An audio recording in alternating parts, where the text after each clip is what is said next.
చివరి వీడియోలో single acting సిలిండర్ను సక్రియం చేయడానికి సర్క్యూట్ని ఎలా డిజైన్ చేయాలి, నిర్మించాలి మరియు పరీక్షించాలి అని మేము చర్చించాము.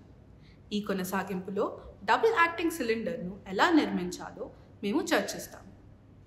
ముందుగా హైడ్రాలిక్ సిస్టమ్స్పై భద్రత జాగ్రత్తల గురించి చర్చిద్దాం. 1.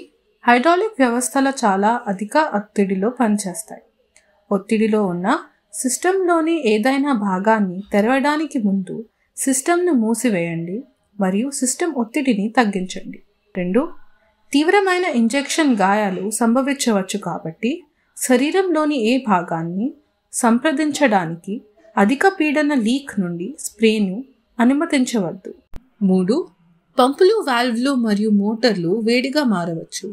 మీ చర్మం మరియు వేడి ఉపరితలాల మధ్య యాదృచ్ఛిక సంపర్కం పట్ల జాగ్రత్తగా ఉండండి. సిస్టమ్ యొక్క కదిలే భాగాల నుండి చేతులు మరియు దుస్తులను దూరంగా ఉంచండి. 4.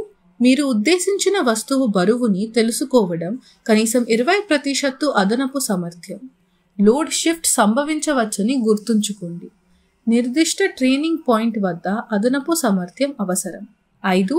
మీరు మీ హైడ్రాలిక్ సిస్టమ్ను సెటప్ చేయడానికి ముందు ప్రతి భాగాన్ని తనిఖీ చేయండి. మంచి స్థితిలో ఉన్న భాగాలను మాత్రమే ఉపయోగించండి. నిర్వహణ లేదా భర్తీ కోసం వాటిని ఇవ్వండి. 6. అన్ని సూచనలను మరియు హెచ్చరికలను చదవండి. ఏదైనా పరికరాలను ఉపయోగించే ముందు ఆపరేటింగ్ మాన్యువల్ను అర్థం చేసుకోవడం అవసరం. పరికరాల లేబుల్లను ఎప్పుడూ తీసివేయకూడదు. తప్పిపోయిన లేదా హాని కలిగిన లేబుల్లను మార్చండి. హైడ్రాలిక్ పరికరాలను ఉపయోగిస్తున్నప్పుడు మీరు ఎల్లప్పుడూ భద్రతా అదలను మరియు రక్షణ దుస్తులను ఉపయోగిస్తున్నారని నిర్ధారించుకోండి. 7. హైడ్రాలిక్ ర్యామ్లను ఎత్తడానికి మరియు తగ్గించడానికి తయారు చేయబడ్డాయి. అవి దీర్ఘకాలిక మద్దతుగా ఉపయోగించడానికి ఉద్దేశించబడలేదు. లోడ్ను ఎక్కువ కాలం పట్టుకోవలసిన అవసరం ఉన్నట్లయితే క్రిబ్బింగ్ లేదా సింప్లెక్స్ లాక్ నట్ సిలిండర్స్ ఉపయోగించాలి. 8. క్విక్ కప్లర్లను ఉపయోగించి కనెక్ట్ చేసే ముందు కప్లింగ్లు దృఢంగా నిమగ్నమై ఉన్నాయని నిర్ధారించుకోండి. ఫిట్టింగ్లు, గాజ్లు మరియు ఇతర థ్రెడ్ కనెక్షన్లను గట్టిగా స్క్రూ చేసి లీక్ ఫ్రీగా ఉంచాలి. ఫిట్టింగ్లను ఎప్పుడూ ఎక్కువగా బిగించవద్దు. ఇది అవి వైకల్యమై చెందడానికి లేదా థ్రెడ్ ప్రొఫైల్ను తీసివేయడానికి కారణం కావచ్చు. తక్కువ మరియు అధిక పీడన భాగాల మధ్య సరికాని హైడ్రాలిక్ కలపడం మరొక ప్రమాదం. తక్కువ పీడన వ్యవస్థను అధిక పీడన పంపుకు కనెక్ట్ చేయకూడదు. అధిక పీడన వ్యవస్థలో తక్కువ పీడన భాగం, పైప్ లేదా హోస్ ఉండకూడదు. భాగాలు, పైప్స్ లేదా హోస్లలో చిలికలు సంభవించే అవకాశం ఉంది. హైడ్రాలిక్ సిస్టంలో విలీనం చేయబడిన పీడన ఉపశమన వాల్వ్స్ ద్వారా ఉపయోగం సమయంలో ప్రెషర్ బిల్డప్లు నిరోధించబడ్డాయి. సరైన ఆపరేషన్ కు హామీ ఇవ్వడానికి ఈ వాల్వ్లను శుభ్రంగా ఉంచండి మరియు వాటిని అప్పుడప్పుడు పరీక్షించండి. 9. ఎట్టి పరిస్థితుల్లోనూ మీరు హైడ్రాలిక్ హోస్లను, ఫిట్టింగ్లను లేదా కప్లర్లను విడదీయడానికి ప్రయత్నించకండి. హ్యాండ్ పంప్ యొక్క విడుదల స్క్రూను తెరిచి ర్యామ్ను అన్లోడ్ చేయండి మరియు అన్ని హైడ్రాలిక్ నియంత్రణలను పదే పదే మార్చండి లేదా తెరవండి. సిస్టమ్కు గేజ్ ఉంటే గేజ్ను 2 సార్లు తనిఖీ చేయడం ద్వారా ఒత్తిడి పూర్తిగా విడుదల చేయబడుతుంది. 10. ఎప్పుడు హోస్ మీద సూటిగా లేదా పెద్దగా ఏదైనా వదలకండి. బిజీ ప్రాంతాల నుండి హోస్ని దూరంగా ఉంచండి. ఏదైనా అంతర్గత హోస్ వైర్ స్ట్రాండ్ నష్టాన్ని ఆపండి. మీరు దానిపై ఒత్తిడి చేస్తే తప్పు హోస్ పగిలిపోవచ్చు. హైడ్రాలిక్ లైన్లను రూట్ చేస్తున్నప్పుడు వాటిని కింగ్స్ మరియు పదునైన వంపుల లేకుండా ఉంచండి. 11. పంప్లను వాటి హోస్ల ద్వారా తీసుకువెళ్లడం లేదా లాగవద్దు. కప్లర్లు మరియు హోస్ల ర్యామ్లు లేదా పంపులను వాటి వెనుక లాగడం లేదా జోడించిన హోస్ల ద్వారా తీసుకెళ్లడం వలన హాని కలుగుతుంది. మాడిపోయిన కప్లర్లు మరియు హోస్లను ఉపయోగించడం ప్రమాదకరం. 12. యంత్రాన్ని విడిచిపెట్టే ముందు ఎల్లప్పుడూ హైడ్రాలిక్ వర్కింగ్ యూనిట్లను భూమికి తగ్గించండి. 13.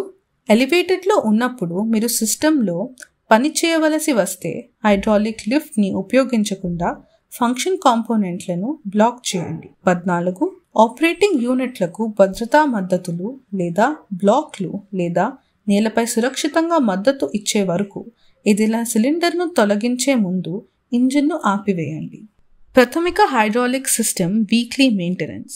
1. సిస్టమ్ పనితీరు మరియు సాధారణ స్థితిని తనిఖీ చేయండి. 2. రిజర్వాయర్లోని నూనె స్థాయి సైడ్ క్లాస్ పై సరిగ్గా ఉందో లేదో తనిఖీ చేయండి. ఇలా చేస్తున్నప్పుడు హైడ్రాలిక్ సిలిండర్ పూర్తిగా వెనక్కి తీసుకోవాలి.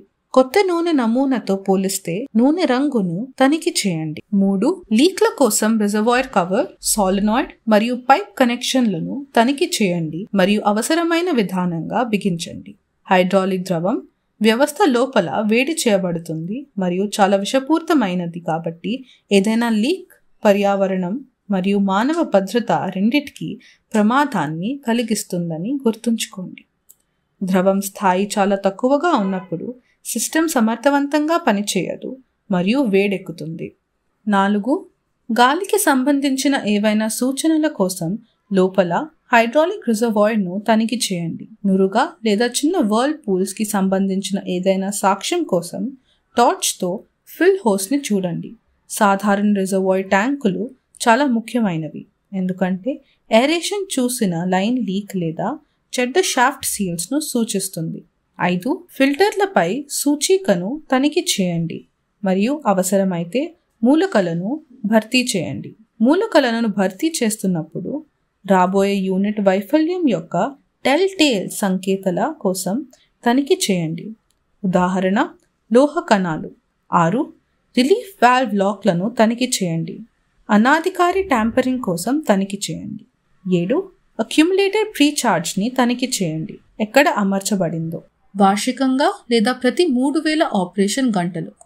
1. బిగుత కోసం అన్ని మౌంటింగ్ బోల్ట్లను తనిఖీ చేయండి. పంప్ మోటార్ నుండి కప్లింగ్ గార్డ్లను తీసివేసి ధరించడానికి అనువైన కప్లింగ్లను తనిఖీ చేయండి. అవసరమైతే రబ్బరు స్లీవ్ ను మార్చండి. 2. నూనె లీక్ కోసం అన్ని వాల్వ్లు, పంప్ మరియు యాక్చువేటర్ ను తనిఖీ చేయండి. అవసరమైతే సీల్స్ తొలగించి భర్తీ చేయండి. 3. శుభ్రత కోసం ఫిల్లర్ బ్రీదర్, సక్షన్ ఫిల్టర్ మరియు సిస్టమ్ ఫిల్టర్ల మూలకాన్ని తనిఖీ చేయండి మరియు అవసరమైతే భర్తీ చేయండి. 4. కూలర్ ని తనిఖీ చేయండి మరియు మూలకాన్ని శుభ్రం చేయండి. అవసరమైతే సీల్ స్థానంలో. 5. పరిమాణం ముగింపు రకం కన్నా కాలుష్యం కోసం ఒక ప్రత్యేక ప్రయోగశాల ద్వారా తనిఖీ చేయబడిన రిజర్వాయర్లో నూనె నమూనాను కలిగి ఉండండి. సిఫార్సు చేసినట్లయితే రిజర్వాయర్ను తీసివేయండి. ట్యాంక్ లోపలని భాగం శుభ్రం చేయండి మరియు అవసరమైతే సరైన రకం తాజా నూనెతో నింపండి. హైడ్రాలిక్ వ్యవస్థను ప్రతి 3000 ఆపరేషనల్ గంటల్లో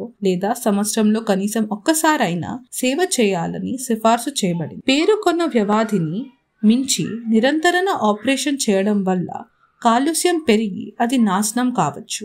అన్ని హైడ్రాలిక్ సిస్టమ్స్ వైఫల్యాల్లో 90% కంటే ఎక్కువ కాలుష్యమైన హైడ్రాలిక్ ద్రవం వల్ల సంబంధించినవి. కాలుష్య స్థాయిని తగ్గించడానికి సాధారణ లేదా షెడ్యూల్ చేయబడిన నిర్వహణ అవసరం. సాధారణ నిర్వహణ.